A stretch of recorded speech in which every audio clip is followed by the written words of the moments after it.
Encuentro, enfoques y contrastes de ideas para la construcción de una ciudadanía informada, inclusiva, con justicia social y participación democrática.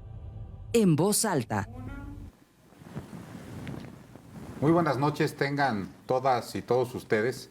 Bienvenidos nuevamente, prácticamente ya al final de este año, a una de sus últimas emisiones, nada más del 2022, de su programa En Voz Alta, con un tema que parecía que ya había vencido, que ya había caducado, que ya se había desistido sobre este asunto, que es el tema de la reforma electoral, que ahora viene remasterizada. Vamos a analizarlo en este programa y para ello contamos, como todos los jueves, con dos de nuestros panelistas, Arturo Marcial y Arturo Maximiliano. Buenas noches. Hola, buenas noches. Buenas noches.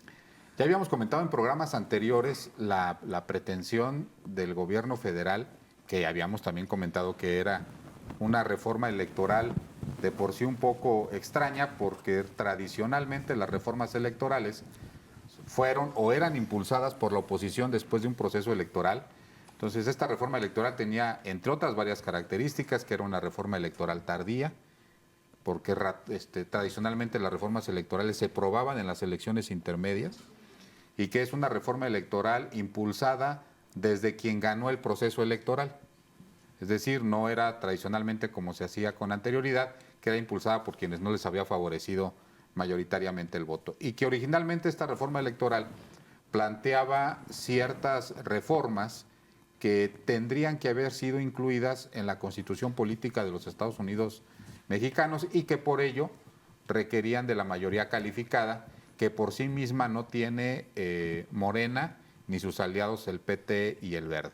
Entonces, el primer intento fue someter a consideración de la Cámara de Diputados esta reforma constitucional en días pasados, no contó con los votos necesarios, y en lo que algunos diputados de oposición manejaron como un clásico madruguete, pues sacaron el plan B del presidente de la República, que les había enviado la presidencia de la República, y dijeron, bueno, esto es lo que se aprueba, y prácticamente en un fast track legislativo, es decir, sin respetar el procedimiento legislativo, que es pues, que una iniciativa se llegue a la Cámara o que se presente, que se turne a comisiones, que se discuta en comisiones y que una vez que se dictamine, se pase al Pleno.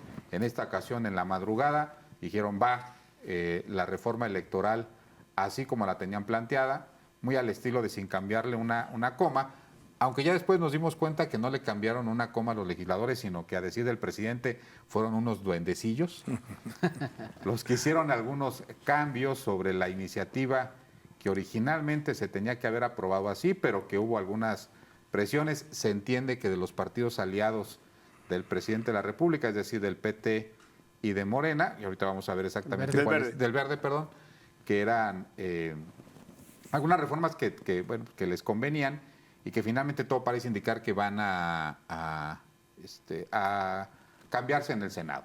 Entonces, lo que vamos a analizar es el día de hoy, que todavía está en discusión en el Senado, cuáles podrían ser algunas de estas cosas que sí van a pasar, de estas reformas que sí van a pasar. ¿Cuáles son las buenas, las malas, las peores? Y cuál es el pronóstico de lo que realmente sí va a aprobar el Senado. De lo que ha mandado el presidente Arturo Marcial, ¿tú qué crees que pase? ¿Crees que lo modifique el Senado? ¿Qué te parece lo que sucedió en estos días? Suponiendo que hoy es jueves, ya a este momento el Senado lo habrá de aprobar. Como nuestra audiencia seguramente lo sabrá, este programa es grabado. El día de hoy es martes, el día de hoy están a punto de aprobarse en el Pleno estas reformas en materia electoral, Charlie. La verdad es que ya han sido aprobadas por las comisiones, de acuerdo al proceso legislativo que lleva la ruta para proceder a aprobar la ley electoral o las reformas en materia electoral, pues bueno, ya ha sido aprobada en comisiones, lo cual hace suponer que se va a aprobar por el Pleno del Senado. Yo creo que es importante que nuestra audiencia entienda por qué este contexto de reformas electorales. Yo empezaría, si me lo permiten, haciendo un énfasis en qué son las reformas electorales. En una sociedad democrática donde las y les ciudadanos participamos de la vida pública, es importante una condición mínima de las sociedades democráticas, que es el consenso, Carlos y Arturo. Y el consenso en relación a cuáles son las reglas básicas para acceder al poder. Ahí tiene que haber un consenso. Y en ese consenso se establecen los mecanismos por los cuales su voto, la voluntad popular, es decir, la soberanía del pueblo, se transforma en gobierno. Entonces hay un mecanismo, hay un proceso, un procedimiento a lo que se le denomina proceso electoral. Es decir, la forma, los tiempos y los mecanismos por los cuales mi voto se va a convertir en gobierno. Y en ese sentido, cada elección, en épocas recientes, ha habido una serie de perfeccionamientos a estos mecanismos electorales. El gran parteaguas de la evolución de las reformas a estos mecanismos electorales, es decir, de las reformas electorales, data del siglo pasado, del 1977, con la famosa inclusión de diputados de partidos, Carlos y Arturo. Como ustedes recordarán, quién sabe qué pasaba en este país, pero en el siglo pasado el único partido que ganaba las elecciones era el partido oficial, el Partido Revolucionario Institucional. Y a raíz de eso, pues no es porque no hubiese movimientos disidentes del PRI, no es porque no hubiese opiniones divergentes del gobierno, sino más bien el mecanismo y las prácticas y la cultura política estaban diseñadas para hacer política en el PRI, lo platicábamos todo el programa. Y bueno, pues había posiciones ideológicas distintas que algunas empezaban a endurecer, Carlos, y pues había movimientos sociales importantes en Guerrero, ¿no? Y entonces pues había incluso amenazas ya de guerrillas, había movimientos que se estaban radicalizando, y un gran maestro, Reyes Heroles, lo recordarán ustedes, pues propone cambiar para que todo siguiera igual, es decir... Gatopardismo. Gatopardismo, es decir, hacer una serie de reformas que le permitieran al sistema político ir avanzando hacia la democracia, en el sentido de incluir diferentes voces en las máximas tribunas del país, pero pues que siguiera en el poder el PRI. Entonces, pues viene esa primera gran reforma, que es la del 77, donde se incluyen a los diputados de partido, que no es otra cosa que si los diputados, la disidencia o la oposición no ganaba, pues se les otorgaba cierto número de curules de acuerdo al número de votos que habían obtenido. Es una situación que actualmente en nuestra ley está un poco más compleja y que es la famosa representación proporcional. Y en ese sentido, esa es una gran reforma, Carlos. Y estoy en ese contexto para que nuestra audiencia tenga un poco más de luz en relación a por qué es importante las reformas electorales.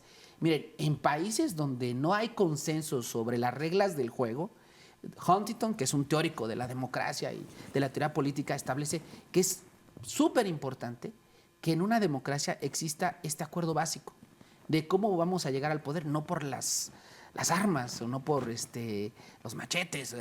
Eso ya pasó en la revolución. Ahora llegamos al poder en México por instituciones tan fuertes como es el INE, ¿no? Que el INE garantiza que nuestro voto se transforme en soberanía. Entonces, ha habido una serie de reformas. Hay otra gran reforma que sufre en este país. A lo mejor para nuestra audiencia, sobre todo la más joven, si es que llegamos a algunos jóvenes o jóvenes, pues la verdad es que pues hablar de reforma electoral en materia de radio y televisión, antes pues era increíble cómo se construían las candidaturas a partir de la influencia que tenían estos medios de comunicación. Y tenemos ejemplos como, por ejemplo, la campaña de Peña Nieto, si nos vamos hacia atrás, la de Fox.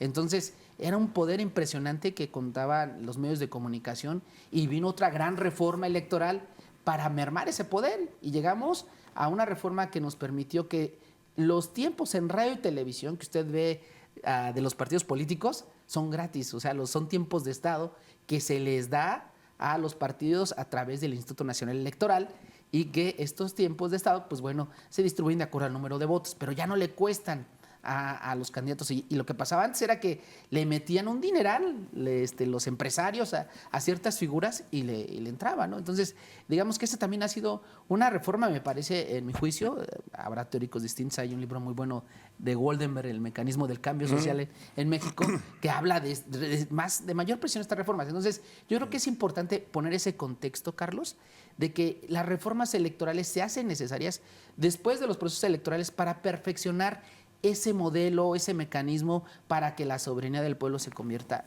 en gobierno, digamos, ¿no? Entonces, Y en ese sentido, bueno, pues el presidente, Andrés Manuel López Obrador, propuso una gran reforma electoral, proponía una gran reforma electoral que incluía una reforma constitucional. Lo que quiere decir que según nuestras normas, según la misma Constitución, para reformar la Constitución se requiere de las 2/3 partes del Congreso, ¿no? Y de la aprobación de la 50% más uno de los congresos locales. de las legislaturas locales, lo cual implica que, pues bueno, estamos que esas reformas o necesitábamos que esas reformas pasaran con un gran consenso, porque precisamente, pues de eso se trata. Lamentablemente no pasó así. El presidente no contó con el apoyo del 75% de los legisladores y pues esa gran reforma que incluía muchísimas cosas que ya hemos tocado en este programa, pues por ejemplo la desaparición de los diputados de representación proporcional y que fuera una representación más pura, ¿no? Entonces esas grandes reformas no pasaron y es de ahí de donde nace el famoso Plan B, que es el que está en este momento aprobando el Senado. ¿Y qué cosas tiene el Plan B, Carlos? El Plan B me parece de las cosas que, híjole, preocupantes, ese famoso Plan B, son las reformas que impactan en dejar, digamos, de manera muy ambigua y en este caso incluso de manera llana desaparecer sanciones para los actos anticipados de pre-campaña, de campaña. O sea, de verdad esto creo yo que pone en desventaja de por sí ya la exposición mediática, la exposición en redes, la pauta en redes y demás, pone en desventaja a mucha gente que aspira a un cargo de elección popular. Entonces, esa es una de las cosas que yo veo un poco delicadas. Me preocupa también la idea de hacer las juntas distritales del Instituto Nacional Electoral, que actualmente, como igual no lo tiene muy claro la ciudadanía, pero el INE cuenta con una estructura permanente. Todo el tiempo está funcionando el INE. Los 3 años, aunque no haya elecciones cada 3 años. Pero va a decir, oye, ¿por qué la gente que defiende la propuesta de López Obrador dice, pues es costosísimo que existan funcionarios electorales? Ojo, el INE no solo organiza elecciones, tiene otras funciones que tienen que ver con la cultura política.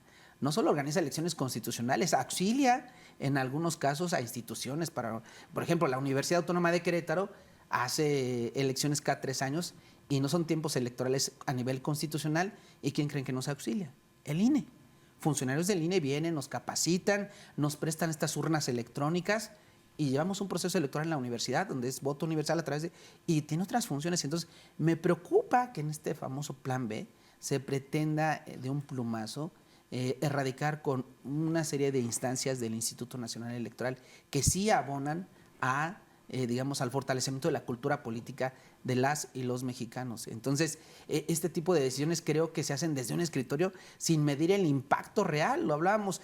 Estas leyes tendrían que ser analizadas al menos con la compañía de un experto en materia electoral y no solo por políticos. O sea, pues este es uno de los deficientes de la democracia, que llega a ser representante personas que no son especialistas en los temas, que son representantes del pueblo, pero que no tienen conocimiento técnico de la materia electoral. Y desde luego creo que se hace necesario la opinión técnica de expertos y expertas para ver la viabilidad. Entonces, la reducción del INE, pues, como que es muy popular, ¿no? Decir, ay, sí, vamos a acabar con un sistema electoral. Yo estaba revisando cuánto le costó a Brasil. Van a decir, Arturo, Brasil tiene mucha más población que en México, pero en términos de proporción por ciudadano, ¿cuánto le invierte electoralmente Brasil? Pues bueno, es mucho más en Brasil que en México. Y así hay otros ejemplos, ¿no? Y también es popular esta famosa propuesta del Plan B, porque seguramente van a ir a decir, bueno, ya los consejeros ganan muchísimo dinero y que... pues sí, habrá que ver si les va a aplicar a los actuales. Los actuales ya se van, ¿no? Entiendo que en este caso será para los nuevos consejeros, que bueno, pues es redituable. La verdad es que las y los consejeros toman decisiones políticas importantísimas.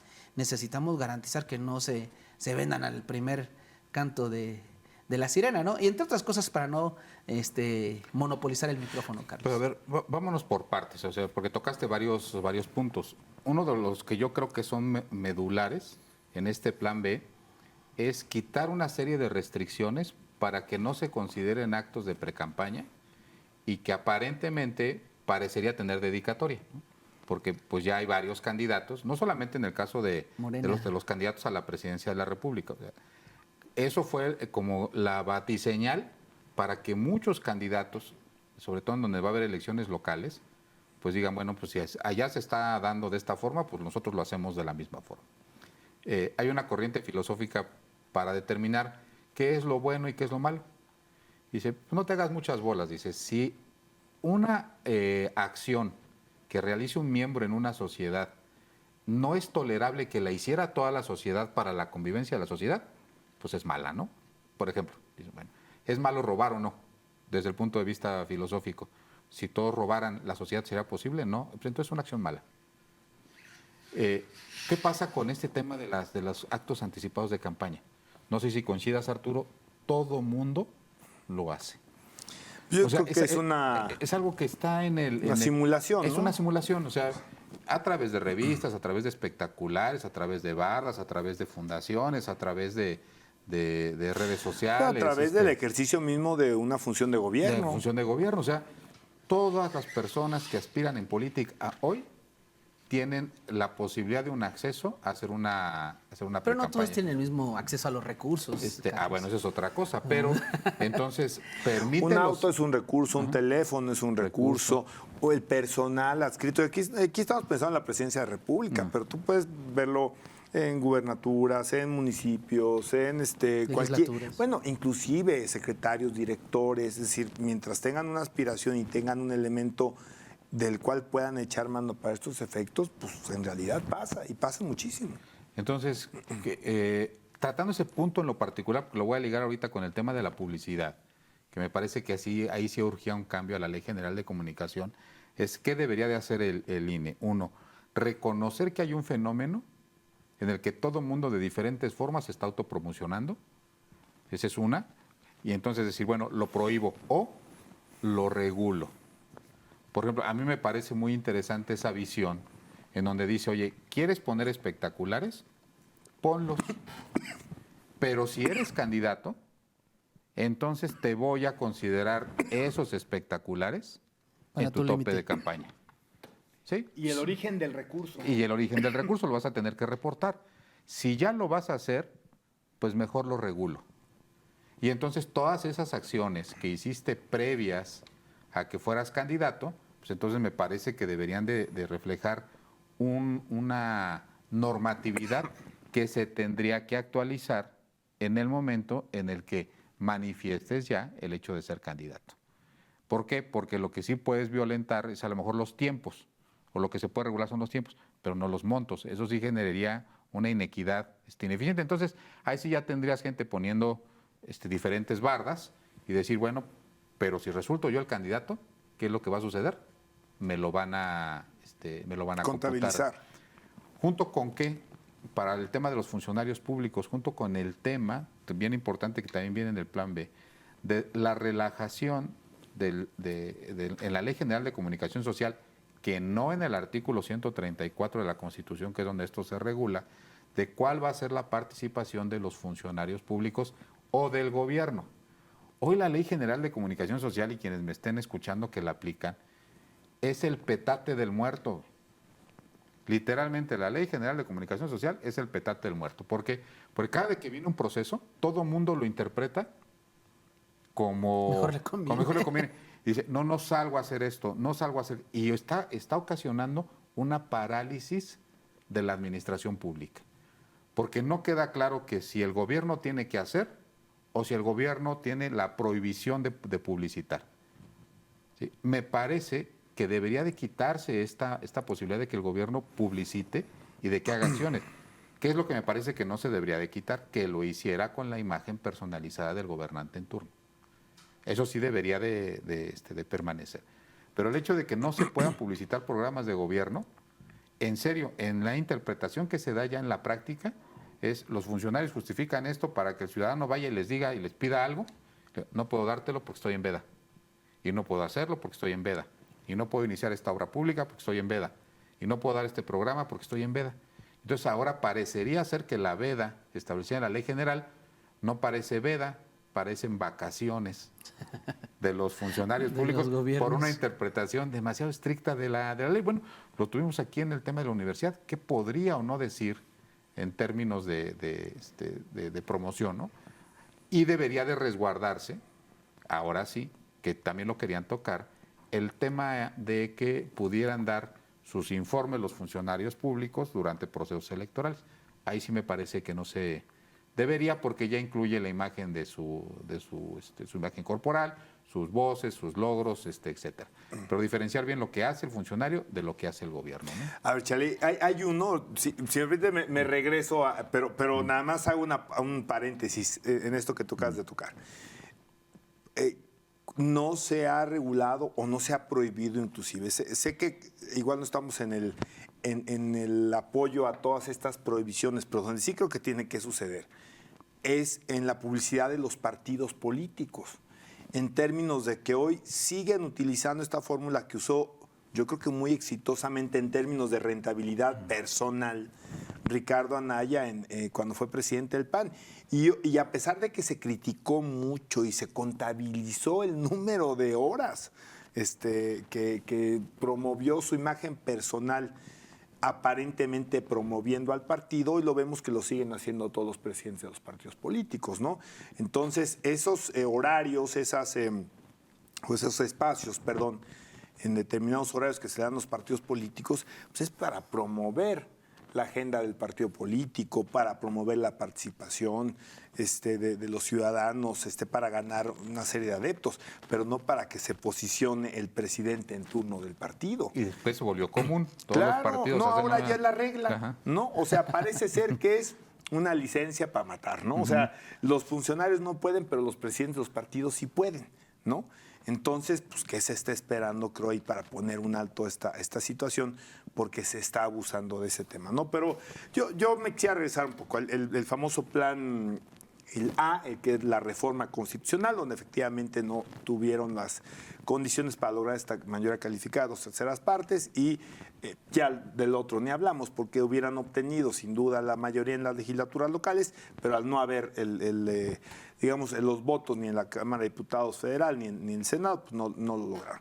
Yo lamento mucho que la oposición no haya podido en un proceso legislativo decir, oye, espérate. O sea, no, aquí nosotros sí tomamos y queremos llevar a la discusión en algún momento de las comisiones y del Pleno las cosas que creo que sí tenían que ver con una reforma al sistema electoral que no pasaba necesariamente por esto que se dio a final de cuentas como el gran debate que era si defendías o no defendías al INE, ¿no?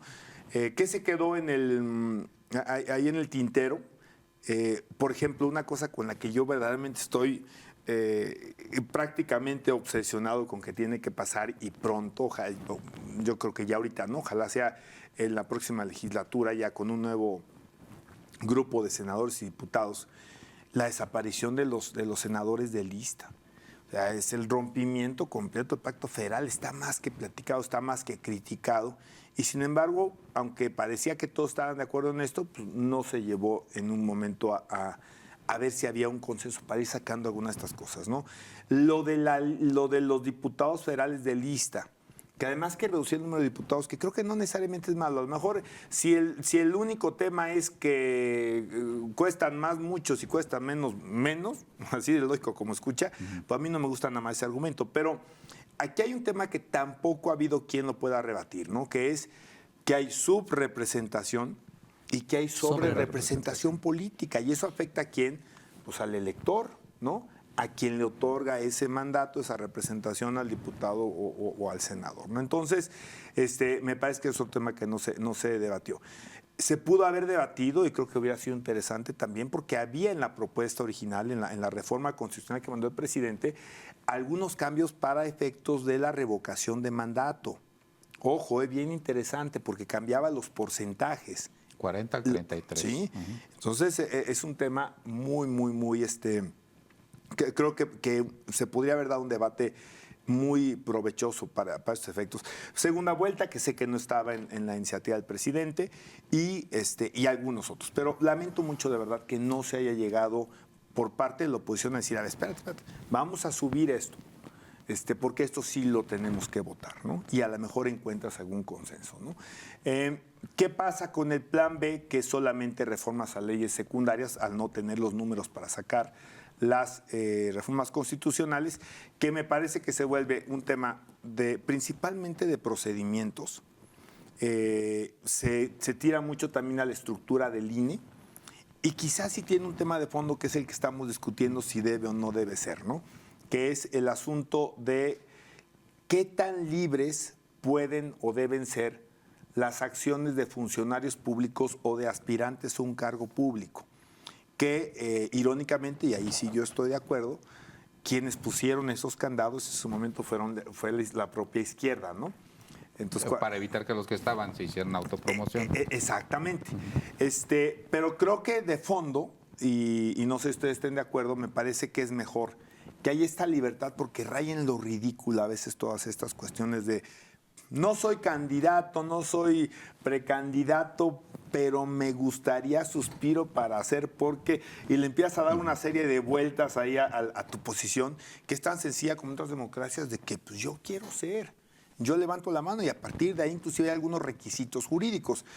Trump, por ejemplo, acaba de hacer en Estados Unidos hace creo que un par de semanas, y a partir de que él anuncia formalmente su aspiración para la presidencia de Estados Unidos, empiezan a correr una serie de elementos de fiscalización, ¿no? Y de estar revisando justamente de dónde ingresas dinero, quién lo está pagando, y te va ciñendo inclusive algunas legislaciones que tienen que ver ya con la parte local, no con la parte federal. Entonces, me parece que terminar con la simulación sí es un elemento de fondo. Y lo que hay que tener precisamente cuidado es que no se utilicen recursos públicos, para lo cual no sé si el INE va a tener los elementos o ya el personal para hacerlo, porque esto puede beneficiar ilegalmente y antidemocráticamente a unos y perjudicar mucho a otros, ¿no? Y aquí no estamos hablando, el debate nacional está tan enfocado en que Morena es gobierno y los demás son oposición, pues que no se han dado cuenta que hay muchos estados donde esta fórmula es completamente al revés, ¿no? O que en el futuro inmediato puede volver a ser al revés, ¿no? Entonces creo que ahí está el tema fino, ¿no? O sea, si el fondo es la conversión de algunos analistas le llaman sistema soviético electoral, ¿no? Donde todo está prohibido, a uno donde hay mucho más permisivo, entonces, bueno, ¿cómo vamos a tener los elementos justamente para poder fiscalizar y para poder evitar que haya cualquier elemento de abuso con respecto a los recursos públicos, ¿no? O que haya ya lo dijimos, una fiscalización de dónde va obteniendo los recursos la persona que ya dijo que quiere ser o tiene todos los signos de que quiere ser, para ver cómo está financiando él desde giras, desde pintas, desde etcétera, etcétera, ¿no? Y yo como en términos fiscales, ¿no? Hay sistemas fiscales en los que el aparato actúa de buena fe y dice, pues tú págame lo que tú quieras, entonces como el mexicano, ¿sí? Porque finalmente termina siendo lo que tú me declares es lo que yo creo que debería de ser. Pero las sanciones son muy graves, ¿no? Uh-huh. Y hay otro tipo de sistemas en donde yo te regulo mucho porque sé que mi capacidad de fiscalización es poca. Entonces te agarro desde el principio porque sé que tienes que cumplir una serie de requisitos para poder cumplir. En materia electoral tendría que ser un sistema así. Perdóname que te interrumpa, Charlie, y sé que nos queda poco tiempo al corte, pero inclusive en Estados Unidos es tan común, y no solamente ahí, ¿no? Que hay hasta tu capacidad de recaudar está ligada aparentemente a un elemento de tu popularidad o de tu buen proyecto de gobierno y tu capacidad justamente de levantar centavos. Entonces, yo me imagino un México que si ahorita fuera, imagínense nada más que este sistema ya estuviera y que alguien levanta y que Arturo Marcial diga, yo quiero ser diputado local. Federal, por favor. Federal, ¿sí? En uno de los distritos nuevos, ¿no? Distrito Federal. Y en ese momento es sujeto de cierto grado de normatividad. Y entonces te aseguro que tendríamos menos personas haciendo precampaña, porque ya ahora hay actos anticipados de precampaña, actos anticipados de campaña, y por ahí hay unas rendijas por las que se están yendo, ¿no? Pero bueno, este es un tema que vamos a seguir comentando junto con el plan B de la reforma electoral después del corte. No nos dejen, continuamos en unos minutos. Continuamos en Voz Alta. Continuamos con este análisis del plan B de reforma electoral. ya analizamos el tema de que si es positivo o negativo que se liberen la posibilidad de que los aspirantes o precandidatos o candidatos tengan algunas manga ancha para poder hacer actos anticipados de campaña, qué tan conveniente pudiera ser empezar el asunto de la regulación, pero la reforma viene un poquito más amplia. Hay algo a mí en particular técnico que sí me preocupa, que es el tema de la desaparición, que sí lo van a poder hacer desde la legislación secundaria, del tema de los fideicomisos, que ahí hay estado. Básicamente el INE tiene 2 fideicomisos. Recordémosle a nuestro auditorio que un fideicomiso es como un guardadito, pero que está en un banco y que tiene reglas muy claras sobre las cuales se puede usar. Y tiene 2 fideicomisos, uno para infraestructura, porque durante muchos años el INE se la pasaba rentando y hoy parece que conforme a este fideicomiso, que se deriva de las economías de años anteriores, es un tecnicismo, pero si quien nos escucha administra algún tipo de dependencia federal y le sobra dinero, pues lo tradicional es que hay algunos fondos que tienes que regresar a la tesorería. A la tesorería, ¿no? Entonces ya tienes que agarrar el dinero que te sobró del ejercicio y regresarlo a la federación.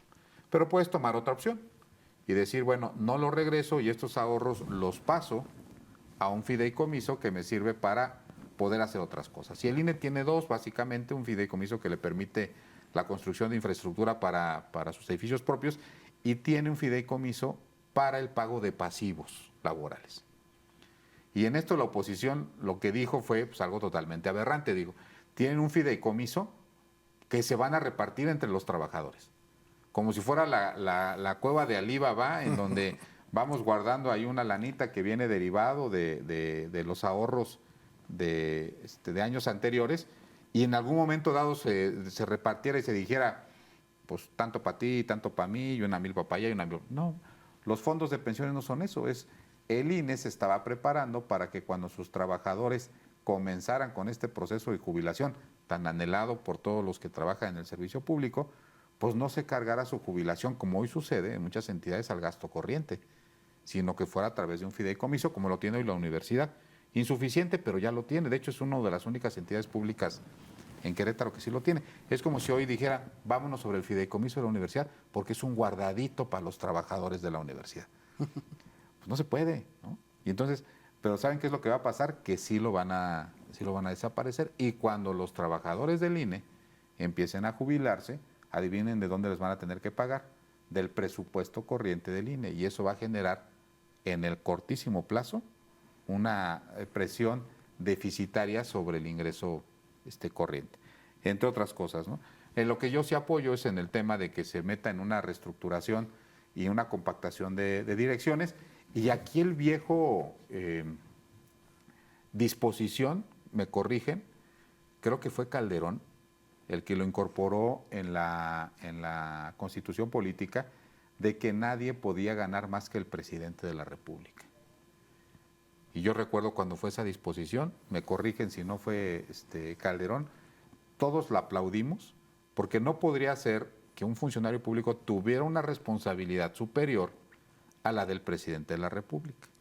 Pero cayeron sendos amparos diciendo, pues yo ya ganaba más que el presidente de la República y entonces no puedo ganar menos, y yo tengo de autonomía, entonces yo no entro en esa disposición. Y total que hoy hay cientos de funcionarios que siguen ganando más que el presidente de la República. Yo soy un convencido, de que nadie debería de ganar más que el presidente de la República, pero también estoy convencido de que el presidente de la República gana muy poco.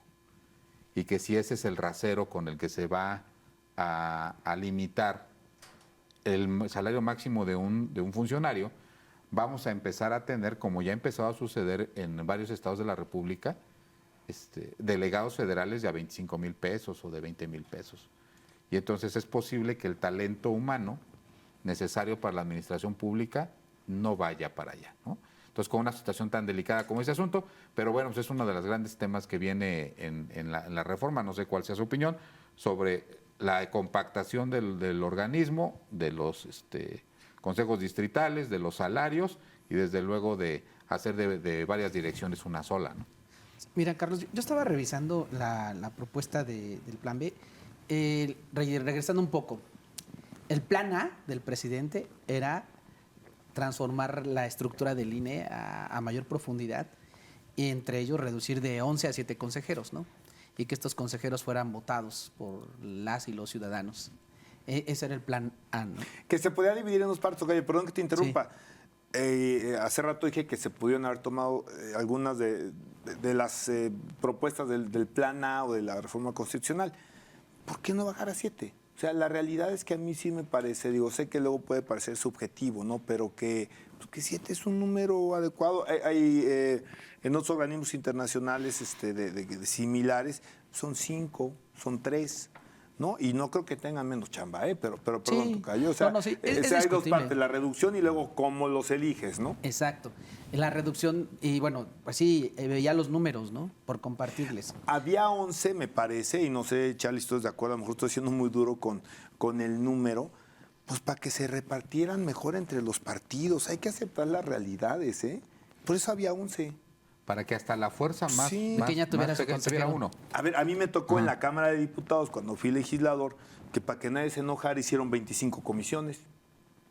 Para que cada quien presidiera una. Cada quien presidiera una. Es el ego, ¿no? Pero no era la comisión, era el boleto extra por la ser prerrogativa de del la secretario comisión técnico. y una chamba del secretario técnico. Exactamente, entonces son de estas cosas que tienen una historia que no es la óptima, no es la adecuada, no es una historia en beneficio de funcionamiento, de un mejor servicio. Entonces, tiene una razón política que es muy poco positiva, ¿eh? Y que sí nos cuesta. Sí, yo creo que lleva razón Arturo. La verdad es que muchas de la estructura de la administración pública federal, estatal, municipal, pues obedece muchas veces a condiciones de compromisos políticos, ¿no? Es increíble, yo siempre que hablo de estos temas comunitarios digo, es increíble que en México, cada que se renueva una presidencia municipal, renovan todo.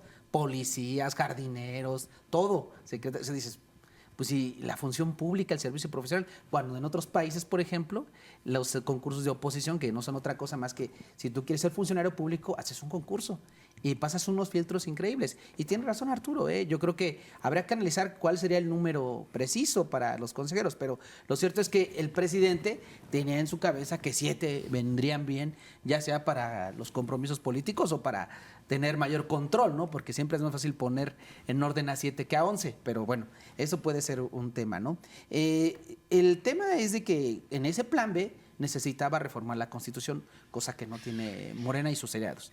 Entonces, lo que pudo lograr de esa gran propuesta del plan A al plan B fue una modificación al instituto donde establecen ya los topes de los salarios. Y sí, haciendo un análisis de lo que están escribiendo ustedes sobre los salarios, 400,000 pesos mensuales aproximadamente gana un consejero electoral del Instituto Nacional Electoral, exactamente.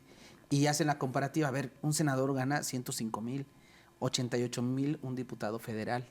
O sea, y el grado de responsabilidad, pues sí, tiene razón Carlos. Yo le iba a decir a Carlos, pues oye, pues tenemos que tomar decisiones políticas, pero de seguro los senadores y los diputados toman decisiones políticas mucho más relevantes, ¿no? Entonces, a lo mejor habría que hacer un análisis cuánto es lo justo. Yo creo que los salarios que sí tenemos que cuidar sí o sí son de los jueces, porque es un tema de extrema delicadeza por su función social, que es la de juzgar, es decir, la aplicación de la norma. Entonces, yo creo que habría que hacer un análisis mucho más serio del costo-beneficio de los salarios. Sí, es un salario de 400,000 pesos, sí es exorbitante para muchos y muchas de nosotros los mexicanos, pero también creo que un salario de 80,000 pesos, un diputado federal, o yo creo que también raya muy poco, ¿no? Supongamos que un funcionario a nivel estatal, ¿cuánto ganará un secretario de Estado a nivel federal, Charlie? Pues eso sí ganan menos que el presidente, 95, 105,000 pesos. 95. 110,000 pesos más o menos. Ponle, Arturo, 110,000 y un diputado 88,000 y federal. Me parece que allá algo anda medio extraño. Y no digo, no es porque quisiera yo que gastáramos más en los diputados. Si nos vamos al extremo, hay países donde no les pagan a los diputados, ¿no? Entonces, bueno, es un tema debatible, pero yo creo que son de las reformas que logró pasar Andrés Manuel con este tema de su plan B, ¿no?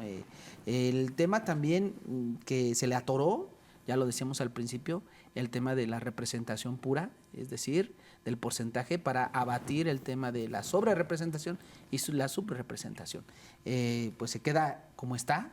Entiendo porque en la Constitución viene 300 de mayoría relativa, o sea, por los distritos, y 200 de representación proporcional. Creo que por ahí va a ser un tema, y lo que creo que deberíamos de no jugarle a los futurólogos, porque mucha gente ya en redes y se creen opinólogos, pero a ver, en el análisis jurídico, Arturo y Carlos, del tema de las posibilidades reales que tiene la oposición ante la Suprema Corte de Justicia de la Nación para declarar inconstitucional estas reformas. Una cosa que lograron corregir los morenos fue la cuestión del umbral mínimo para mantener el registro, que era, lo platicábamos la vez pasada, que era que si más del 50% más uno de los estados tenían más del 50%, pues eso era evidentemente inconstitucional. Entonces iba a haber ahí un tema que en la Corte se va a dirimir. Pero hay otros temas que la misma oposición está como rascando, ¿no? Por ejemplo, el tema de los actos anticipados de campaña, ¿no? Bueno, el propio Monreal, que el coordinador de los senadores de Morena, ha señalado de manera puntual 21 inconstitucionalidades, ¿no? Y entiendo que el secretario de Gobernación admitió eliminar 6. ¿Cuál es este criterio entre dos abogados? Pues los son abogados. O su criterio personal del secretario de Gobernación es que las otras 15 no son inconstitucionales. ¿Quién va a dirimir esa controversia? Pues la Corte, ¿no? Y Monreal dice que son 21, ¿no? Pero a lo mejor algunas sí son sujetas precisamente a que sea un tercero, en este caso la Corte, quien decida quién tiene la razón, ¿no? Pero sí, o sea, está claro, ni siquiera por parte de la oposición, sino dentro del mismo, digamos, dentro del mismo esquema de Morena, el partido en el gobierno, donde se ha señalado por el senador Monreal que hay inconstitucionalidades y el secretario de Gobernación dice sí, pero no son las que tú me dices, son nada más estas 6. Y entiendo que están dispuestos o están dispuestos a retirarlas, pero mantienen las demás. Pues a ver cómo les va, ¿no? Mira, yo creo que pues en un asunto de economía procesal, dice, bueno, si tú ves 21 y yo veo 6, pues hay 15 que hay que aventar, ¿sí? Yo así lo haría. O sea, es muy difícil que la Corte, porque finalmente pues también tiene sus propios intereses, me dé palo en las 15. Entonces, ¿para qué asumo que me va a dar, perdón por la frase, o sea, una situación negativa o va a fallar en mi contra? Pues mejor me espero a que suceda, ¿no? Con la posibilidad de que el cabildeo allá, en la Corte, sea mucho más sencillo que en el Congreso. Porque recuerden que ahorita la Corte entra con un tema de elegir a su presidente, está convulsionada allí y todo el mundo ahorita pues lo que pretende es decir, pues yo como que sí quiero quedar bien con el volumen de la 4T. ¿Qué es lo que yo haría? Las 21 acciones de inconstitucionalidad o lo que prevén que es inconstitucional, lo mando a la Corte. Porque si yo ahorita las bajo, estoy dando por hecho que voy a perder allá. Y no sé si voy a perder allá. Es más, no sé cuántas vaya a poder negociar allá. Yo estaría un poquito más con la visión de Adán Augusto de, pues, claro. Pues si son 6 que hay evidentes, pues adelante. A lo mejor va a haber 15 que a lo mejor, inclusive el bloque opositor, algunas de esas 15 no las ve tan mal, ¿no? Las va a agarrar. Yo creo, no lo he checado a detalle, pero una cosa es lo que intentaban hacer con el 3% nada más en la mitad de los estados. Yo creo que la apuesta del PT, la apuesta del Verde, la apuesta del PRD y en este caso ya la apuesta del PRI debería de ser apostarle a la transferencia de votos. Una duda, Carlos y Arturo, me ayudarán para que nuestro público también lo tenga claro. Esta cláusula de la eterna permanencia hacia los partidos, que no es otra cosa más que la transferencia de los partidos grandotes a los partidos chiquitos votos, ¿ya estaba ahorita? ¿Cómo funciona ahorita? No, ahora, estaba anteriormente en el lo comentamos sistema. el programa pasado, ¿no?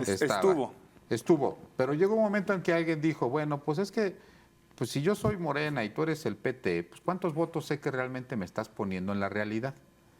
Y entonces, pues lo único que lo determinaron es que tu logo y el mío fueran con el mismo candidato, pero en diferentes espacios, ¿no? Pues entonces ahorita regresamos a ese esquema. Y regresamos a ese esquema, porque sería otro fenómeno. Cuando van los candidatos con una fotografía de Arturo Marcial con Morena, Arturo Marcial con el PT y Arturo Marcial con el Verde, aún los verdes votan a Arturo Marcial Morena.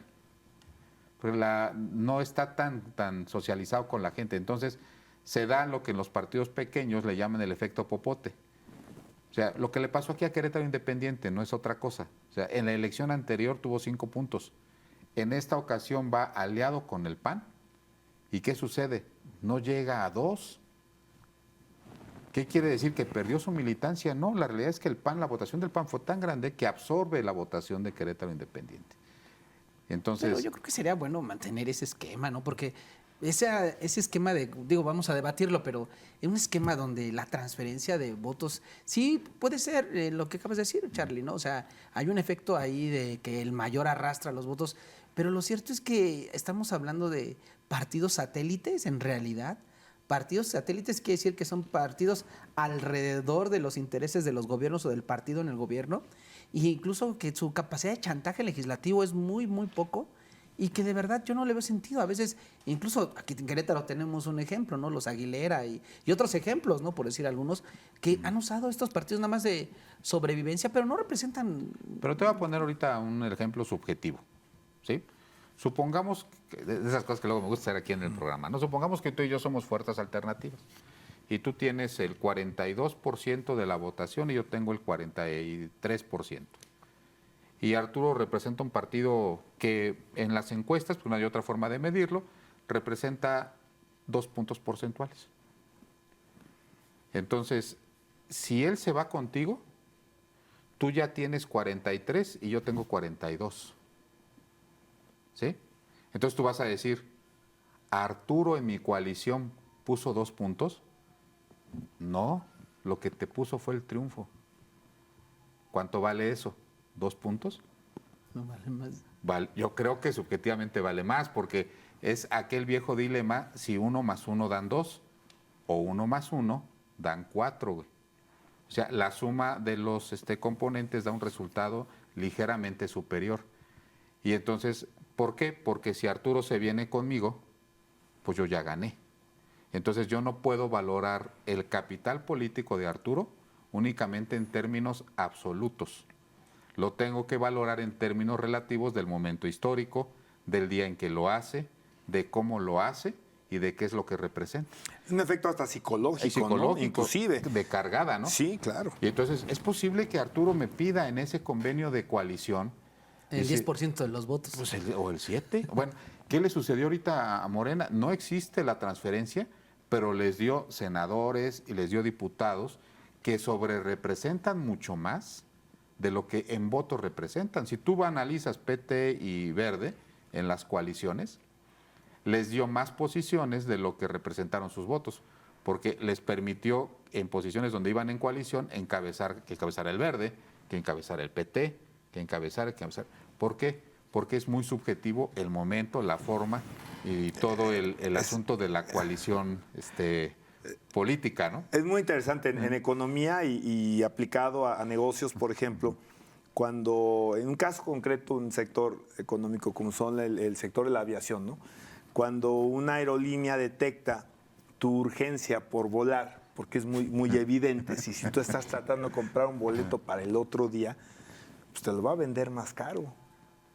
Y así es, ¿eh? O sea, de hecho así lo hacen. ¿Tu urgencia ¿no? por ganar? Entonces, bueno, en esto que está diciendo Charlie, bueno, hay una necesidad, hay una urgencia y entonces mi valor aumenta. Y si eso lo planteas en un convenio, tú sabes que no valgo 2, valgo 7. Valgo ¿no? 7. O sea, eso puede ser, ¿no? 2 absolutos, 7 relativos. Y te voy a decir ahorita quién pagaría más. A lo mejor estamos aquí descubriendo algunas de las herramientas del sistema. Pero fíjate que tú tienes 43 puntos y yo tengo 40. Y Arturo vale 5. ¿Sí? Y entonces tú dices, bueno, ¿quién le pagaría más políticamente la alianza con Arturo? El de 40. El de 40. Entonces es posible que yo sea más generoso en las posiciones y le convendría más acá.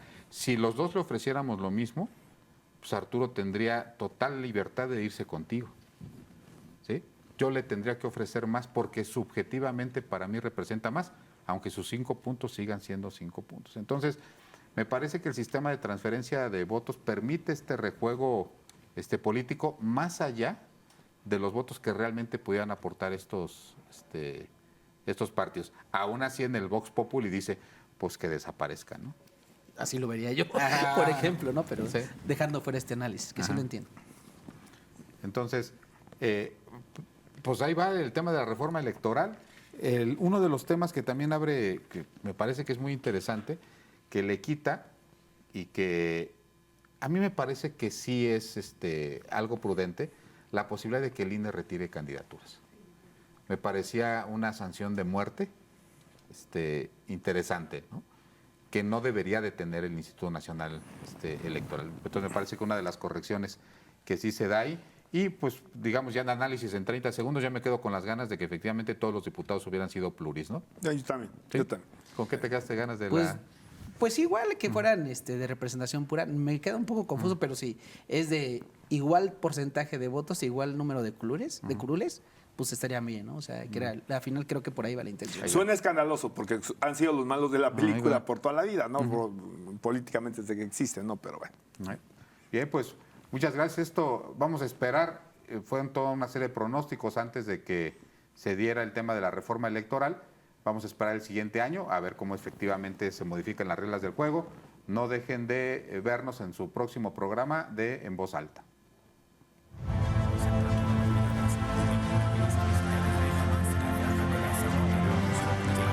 Gracias por acompañarnos en esta emisión. Esto fue En Voz Alta